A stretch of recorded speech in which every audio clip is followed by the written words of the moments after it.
अष्टांग हृदय शारीर स्थान अध्याय 1 गर्भावग्रंथि अध्याय श्लोक 8-9 गर्भस्य रोग आदि युक्तत्वे कारण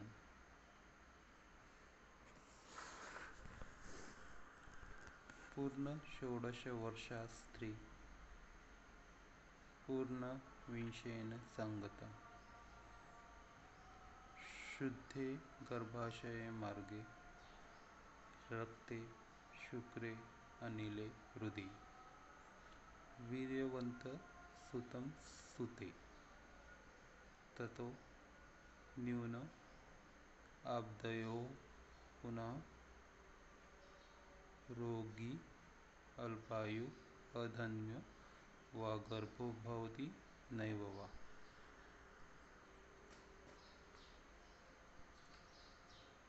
पूर्णानि 16 वर्षाणि यस्यः सः एवंविधा स्त्री पूर्णविंशेन नरेण संगता मिथुनता यातां सति गर्भाशयादिषु शुद्धेषु वीर्यवन्त सामर्थ्ययुक्त पुत्रे सुते जनयति प्रायिकं च एतत् अर्वाग् अपि साधु गर्भदर्शनात् अत एव अयम् एव तंत्रकारो अन्यथा संग्रहे जगाद। शारीस्थान अध्याय 16 वर्षाया 25 वर्ष पुत्रार्थ प्रयतेत इति विंशते पूर्ण इति डट इति विंशते इति तिलोपे विंश शब्द पूर्णो विंशो यस्यति पूर्णविंश गर्भाशय तस्मिन् शुद्धे उन्मीले वात आदिभिः तुष्टे तथा मार्गे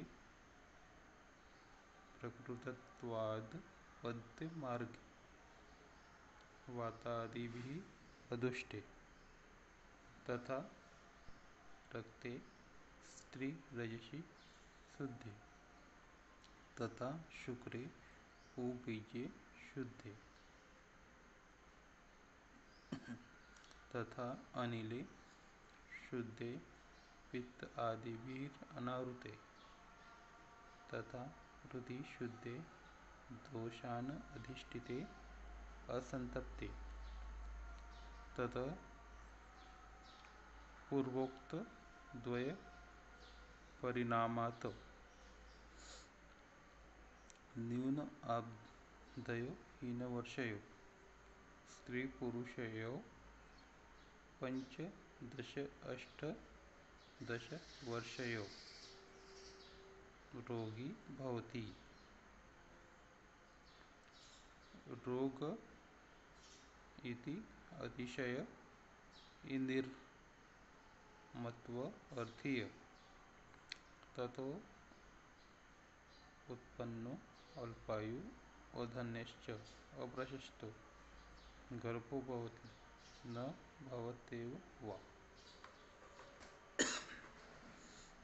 यहाँ पे जो बताया गया है गर्भ धारण करने के लिए जो पुरुष की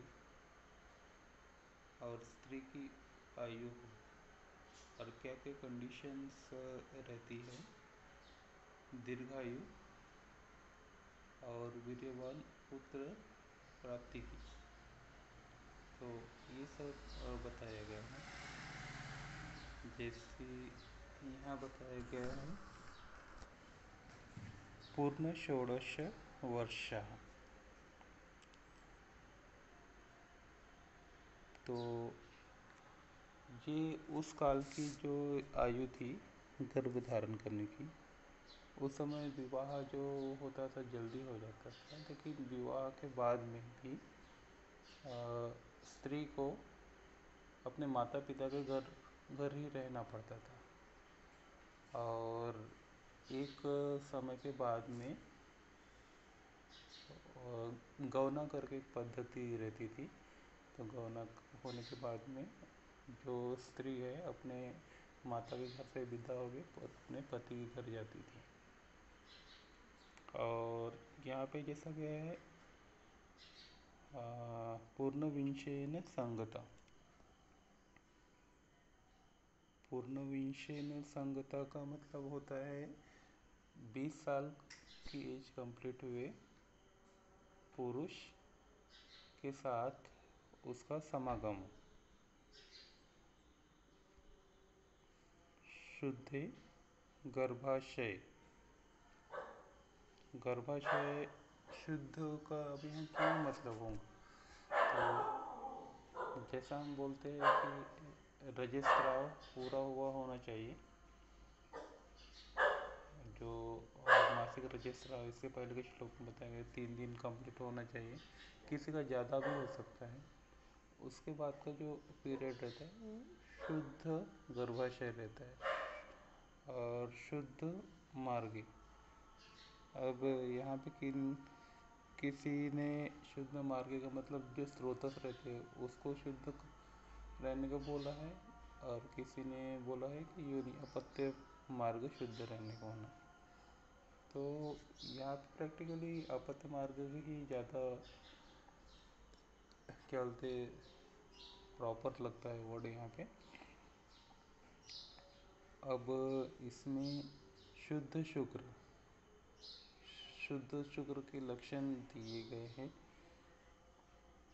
आयुर्वेद के हिसाब से, तो वो होना चाहिए। उसके बाद में शुद्ध अनिल। अब शुद्ध अनिल का यहाँ ये अर्थ होगा कि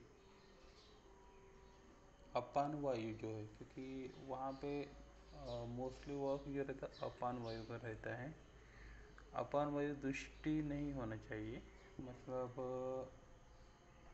हम एक नॉर्मल भाषा में बोल सकते हैं कि पेट साफ होना चाहिए। और शुद्ध हृदय और मन अंतकरण भी शुद्ध होना चाहिए। तो ऐसा अगर रहता है तो जो शुद्ध रहता है, जो उत्पन्न होने वाली संतान रहती है वो वीर्यवान होती है। और ततो न्यून आब्दयो, अगर इससे कम रहा, यानी आचार्यों ने ये कहा हुआ है कि इससे कम तो चलना नहीं चाहिए, अगर इससे कम रहा तो क्या होगा? तो उसमें जो संतान उत्पत्ति होगी वह संतान अल्पायु होगी, अधन्य होगी, या गर्भ होगा या नहीं होगा, दोनों कंडीशन रहती है। तो अभी टीका को थोड़ी देखते हैं। तो जैसा इन्होंने कहा है पूर्णानि षोडश वर्षाणि यस्याः, तो 16 साल पूरा होना चाहिए। एवं विधा स्त्री पूर्णविंशेन नरेन संगता, जो स्त्री है उसने जिस पुरुष का समागम करना चाहिए उसकी आयु कम से कम 20 साल हो, मिथुनता याति याता सती, गर्भाशयादिषु शुद्धेषु वीर्यवंतम, मतलब सामर्थ्यवंतम, पुत्रे सुते जनयति, प्रायिकं च एतत् अर्वाग् अपि साधुगर्भदर्शनात्, अत एवं एव तंत्रकारो संग्राहे जगात। अष्टांग संग्रहकारों ने बोला गया है, षोडश वर्षायां पंचविंशति वर्ष उत्तरार्थ प्रयतेत इति। जो यहाँ पुरुष की आयु बताई गई है वो 25 साल बताई गई है। विंशते पूरन इति डट इति विंशते इति तिलोपे विंश शब्द पूर्ण विंशो यस्यति पूर्ण विष। यहाँ संस्कृत का ग्रामर है। शायद यहाँ पे कहने का मतलब यह है कि पंच का यहाँ पे लोप हुआ है, तो हम 25 साल की भी आयु पकड़ सकते हैं। वैसे मैरिज की जो भारत में एज है पुरुष के लिए वो 21 साल है, स्त्री के लिए 18 साल है।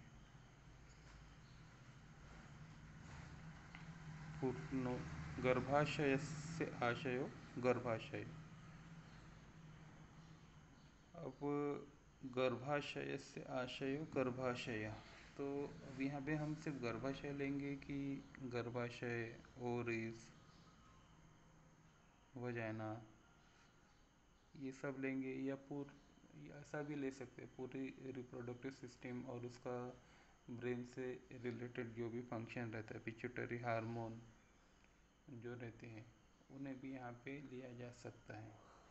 तो ओवरऑल पूरी जो फिजियोलॉजी बताई गई है गर्भोत्पत्ति के लिए वो यहाँ बताया गया है। तस्मिन् शुद्धे, अब यहाँ शुद्धे का अर्थ होता है निर्मले, वातादि भी अदुष्टे। तो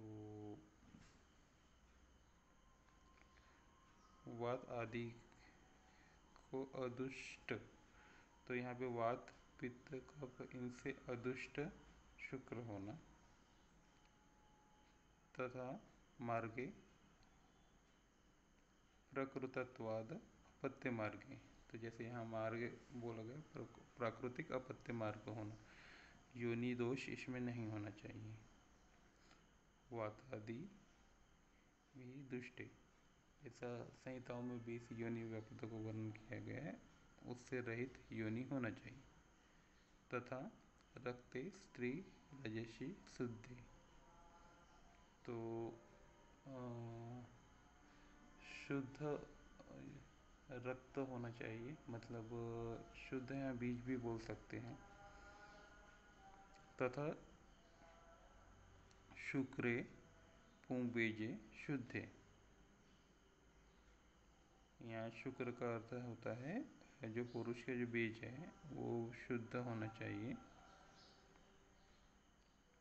यानी वात पित्त कफ आदि से दुष्ट नहीं होना चाहिए। तथा अनिले शुद्धे पित्त आदि भी अनावृत्ते, ये काफ़ी अच्छा है कि अब अनिल की दृष्टि कैसी होती है, तो वात पित्त कफ तीनों से अगर आवृत हो गया तो दृष्टि होती है। तो यहाँ पे हम स्वतंत्र और परतंत्र का जो सिद्धांत है उसके बारे में विचार करेंगे। अगर हमें चिकित्सा करनी है शुक्र दृष्टि की या फिर रजज दृष्टि की या स्त्री बीज दृष्टि की, तो इसका आवृतत्व दोषों के कारण ही होता है। हृदि शुद्धे दोषान अधिष्ठिते असंतप्ते, अब हृदि शुद्धि का यहाँ पे अर्थ होता है दोषान अधिष्ठिते असंतप्ते। तो हृदय शब्द का ये भी हम अर्थ निकाल सकते हैं कि दो दोष बताए गए हैं, रज और तम, मानसिक दो दोष बताए गए हैं, वो यहाँ पे नहीं होना चाहिए। सत्व गुण युक्त उस वक्त स्त्री और पुरुष की मानसिक अवस्था होनी चाहिए। तत् पूर्वोक्त द्वय परिमाणात् न्यून आब्दयो हीन वर्षयो। जैसा कि जो आयु बताई गई है यहाँ 16 साल स्त्री के लिए, 20 साल पुरुष के लिए, उससे कम नहीं होनी चाहिए। पंचदश अष्टादश वर्षयो, तो उचित तो ये पंचदश वर्ष ही होगा। और यहाँ पे अष्टादश वर्ष, ये पता नहीं मुझे रेफरेंस कहाँ से लाया गया है, पर अरुण दत्त ने सर्वांग सुंदरी टीका में ये बताया गया है। रोगी भवती, उससे अगर नीचे की आयु का रहता है स्त्री और पुरुष समागम के वक्त, तो पुत्र रोगी उत्पन्न होता है। रोगी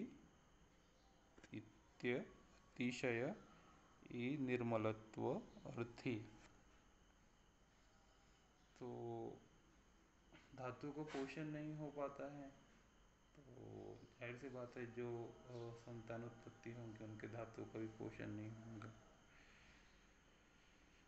तथो उत्पन्नो अल्पायु अधन्यश्च अप्रशस्त, तो जो संतान उत्पन्न अल्पायु उत्पन्न होगी, और अल्पायु अगर रहेंगी तो या फिर रोगी का संतान रहेंगे, तो जाहिर सी बात है कि माता पिता का भी वहाँ बहुत पैसा खर्चा होगा उसके इलाज के लिए, तो यहाँ पे निर्धनता तो आने वाली है। गर्भो भवति न भवत्येव वा। और अगर ऐसा रहा कि पहला क्राइटेरिया बताया गया है आयु, वो अगर कम रही, गर्भाशय शुद्ध नहीं रहा, अपत्य मार्ग शुद्ध नहीं रहा, और जो बीज है वो शुद्ध नहीं रहे, वायु की अगर वहाँ पे दृष्टि है, तो संतान नहीं भी हो सकती है। तो आज जो इनफर्टिलिटी का कॉज हम बोला जाएगा, तो यहाँ पे तो आयु तो मैटर इतनी नहीं करेगा, लेकिन जो गर्भाशय की शुद्धि है, स्त्री और पुरुष बीजों की शुद्धि है, और शरीर में वायु का प्रकोप है, मोस्टली स्पेशली अपान वायु का प्रकोप है, ये इनफर्टिलिटी का मेन कॉज यहाँ पे बताया गया है आचार्य द्वारा।